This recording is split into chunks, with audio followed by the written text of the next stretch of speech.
Good morning student, welcome to HS academy Hindi online platform. और बच्चों, कैसे हैं आप सब? कैसे चल रही है आपकी पढ़ाई? I hope you are all doing well. और मैं ये भी आशा करती हूँ कि ऑनलाइन क्लास के माध्यम से इस समय आपको जो भी पढ़ाया जा रहा है, जो भी समझाया जा रहा है, या भी जो भी मटेरियल दिए जा रहे हैं, तो वो सारी की सारी चीज़ें आपको अच्छे से समझ में आ रही होंगी। तो चलिए, इसी उम्मीद के साथ कि आपको कोई भी दुविधा, कोई भी दिक्कत, कोई भी परेशानी नहीं हो रही है, तो मैं आज का क्लास स्टार्ट करती हूँ। हम लोग इस समय क्षितिज गद्य खंड का चैप्टर फर्स्ट नेताजी का चश्मा पाठ का अध्यापन कर रहे थे, जिसमें प्रीवियस क्लास में मैंने आपको नेताजी का चश्मा पाठ के राइटर का क्या नाम है, स्वयं प्रकाश। तो स्वयं प्रकाश के जीवन परिचय और बाय फिगर आपको इस चैप्टर का सारांश, स्टोरी मैंने आपको बाय फिगर अच्छे से समझाया था सारी चीज़ें, और कुछ क्वेश्चन आंसर भी उसमें भी बीच बीच में कराया था, जो इम्पोर्टेंट क्वेश्चन आपके किसी न किसी ईयर में आया हुआ, एग्ज़ाम में आया हुआ क्वेश्चन है, जो मैंने आपको बीच बीच में दिया हुआ है।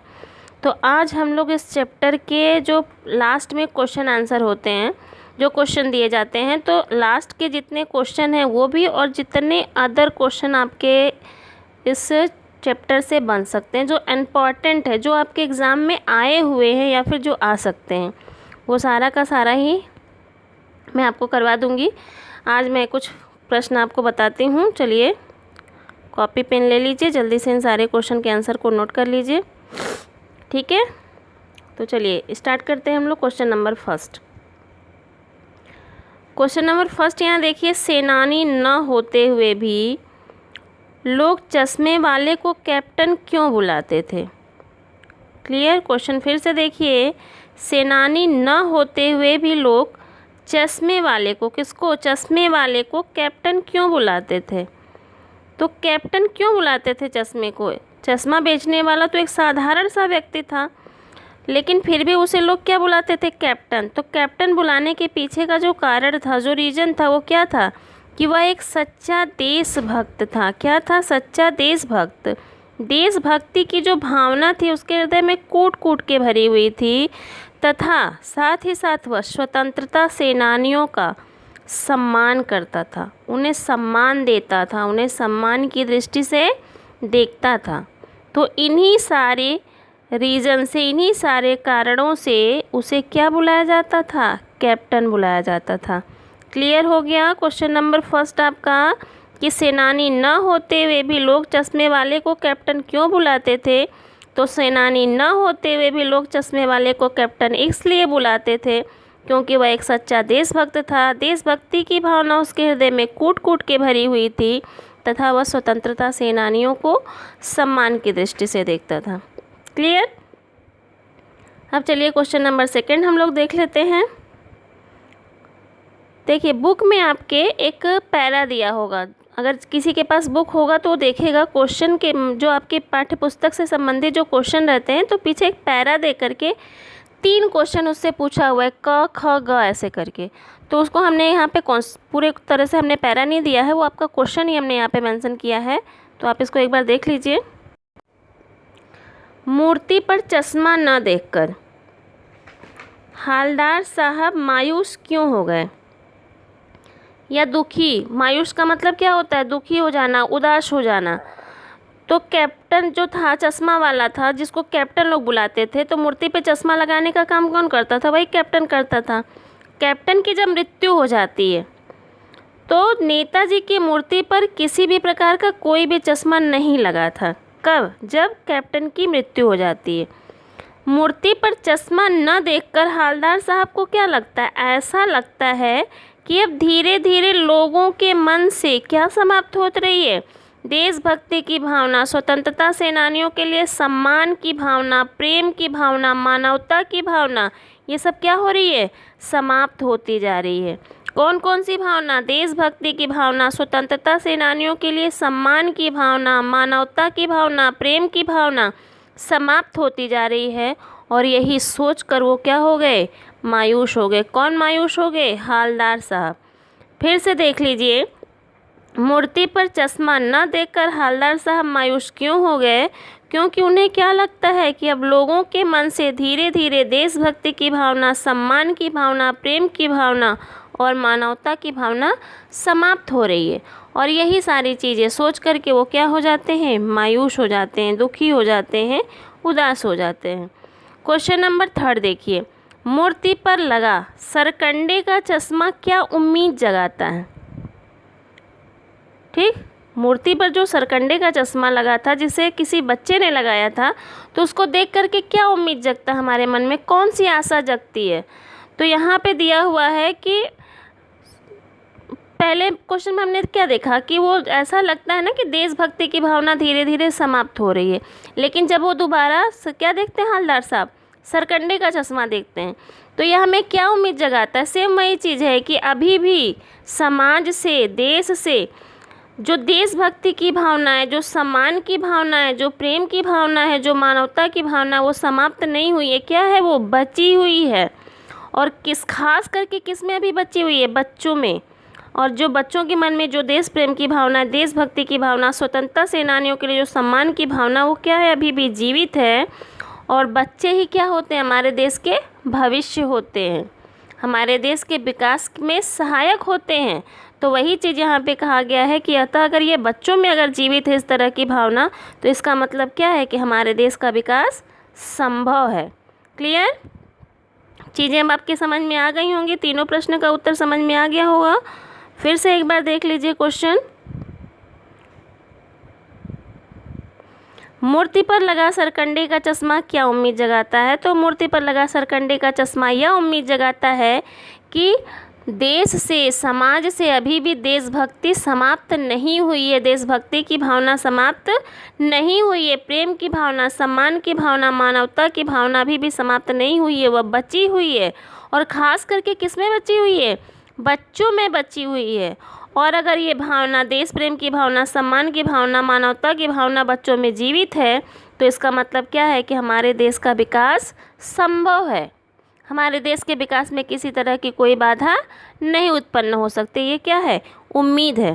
क्वेश्चन नंबर 4 देखिए, मूर्ति पर लगे सरकंडे के चश्मे को देखकर हवलदार साहब भावुक क्यों हो गए? भावुक का अर्थ पहले समझो।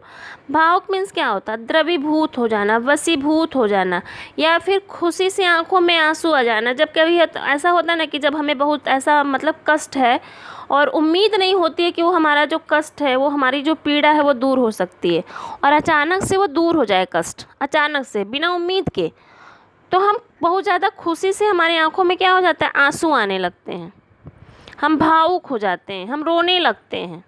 तो वही चीज़ यहाँ पे दिया हुआ है कि मूर्ति पर लगे सरकंडे के चश्मे को देखकर हवलदार साहब भावुक क्यों हो गए।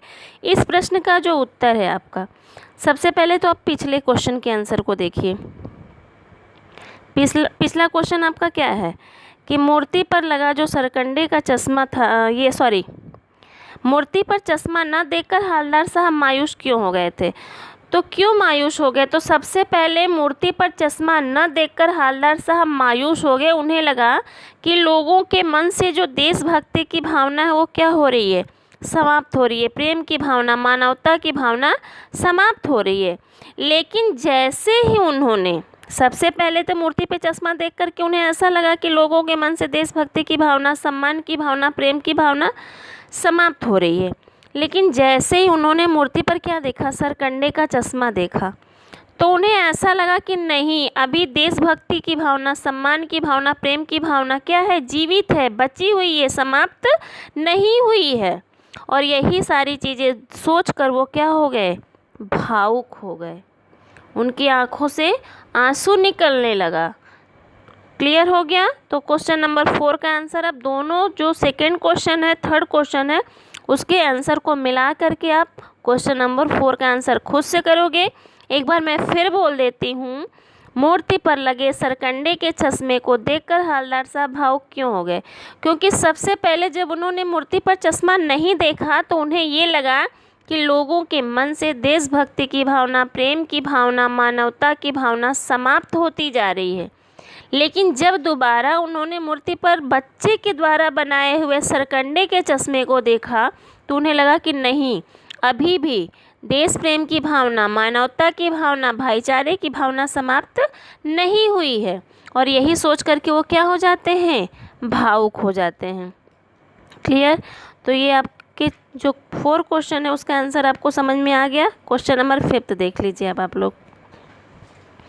क्वेश्चन नंबर 5 है आपका, पान वाले का एक रेखा चित्र प्रस्तुत कीजिए। सबसे पहले आप देखिए रेखा चित्र का मतलब क्या होता है। रेखा चित्र किसे कहते हैं, शब्दों के माध्यम से किसी भी व्यक्ति, वस्तु, स्थान का ऐसा वर्णन, किसके माध्यम से, शब्दों के माध्यम से किसी भी व्यक्ति, वस्तु, स्थान का ऐसा वर्णन जिससे हमारे सामने उस व्यक्ति का, वस्तु का, स्थान का एक चित्र अंकित हो जाए।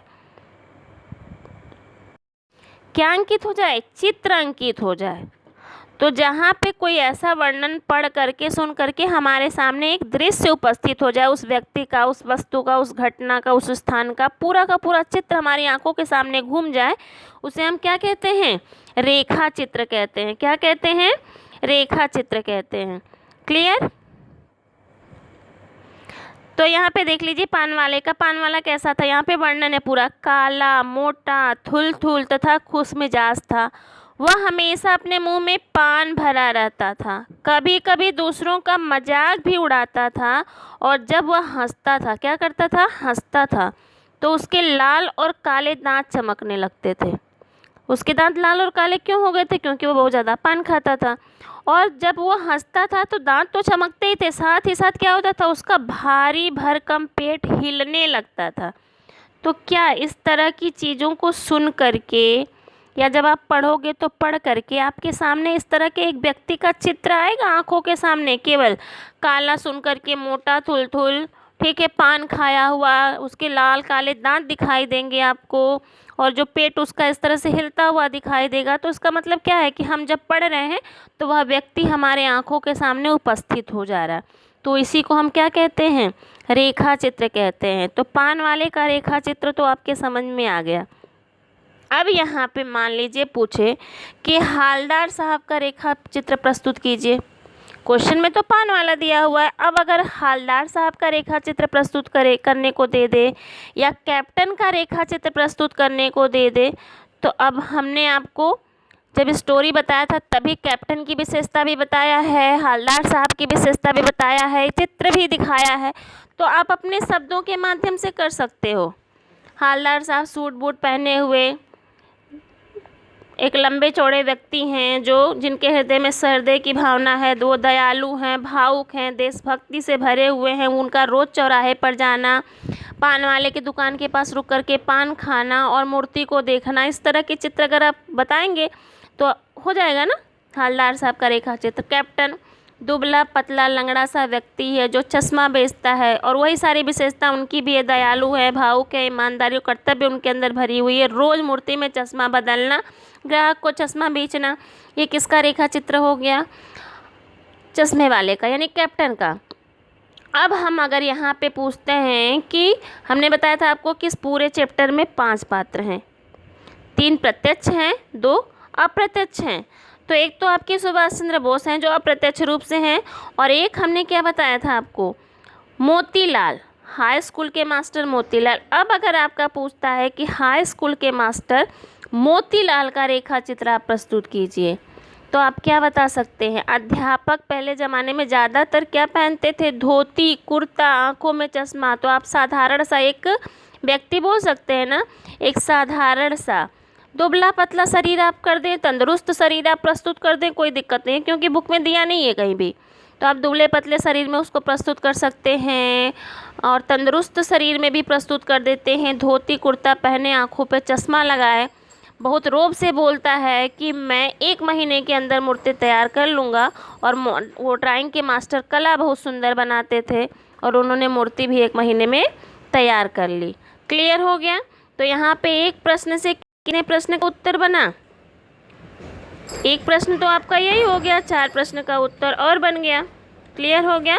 तो इन चारों के प्रश्न के उत्तर आप अच्छे से अपना समझ करके कॉपी में अपने लिख लीजिएगा और लर्न कर लीजिएगा। बाकी जो बचे हुए क्वेश्चन आंसर हैं उसके साथ मैं आपको फिर मिलूँगी। तब तक के लिए जय हिंद, जय भारत।